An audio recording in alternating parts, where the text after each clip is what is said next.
you surprised that he is now in this position?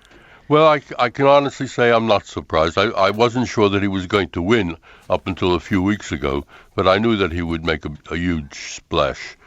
And the reason really is that the issue that he's tackling, the growth of inequality, the distribution of money from the bulk of the population to the very rich, is true.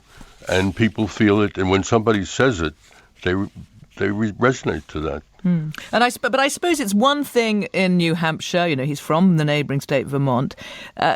From now, though, it's a rather different game, isn't it? I mean, in terms of who he would need to win over, and that is going to be possible or impossible? Well, it's entirely possible. The business about him being from the neighbouring state is really just a Hillary Clinton spin.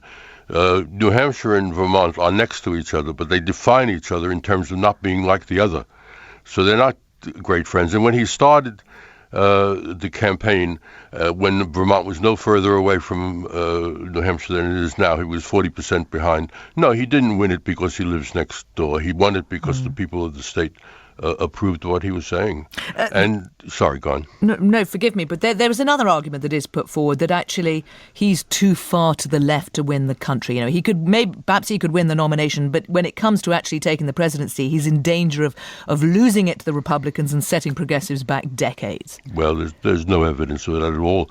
In fact, what I think it'll be a difficult campaign winning the nomination, but against the Republicans, it will not be very difficult because they've been a party of a kind of conservatism of saying small state, do away with benefits, do away with all the things that help people get on in life.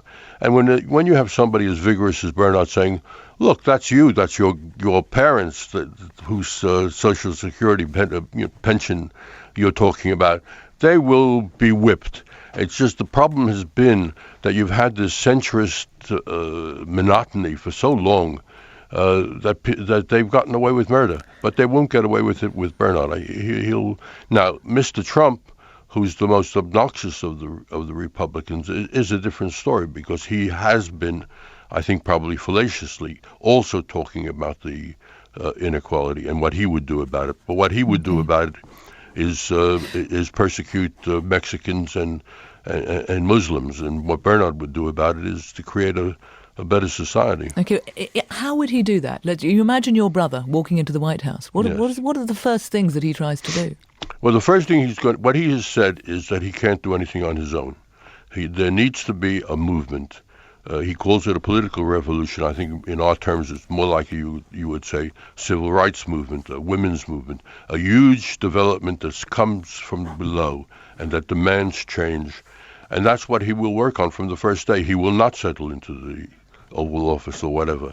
He will be on television, he will be traveling the country, and he will be talking to the people who have put him there and telling them if they want to get what he's talking about, they're going to have to work with him. And just briefly, in our terms, should we think of him like Jeremy Corbyn? There are similarities. Jeremy Corbyn's anti-austerity, and I might say the Green Party's policies, are in the same direction, and they speak to the same issues. Britain is not quite as unequal as America, but it's pretty bad.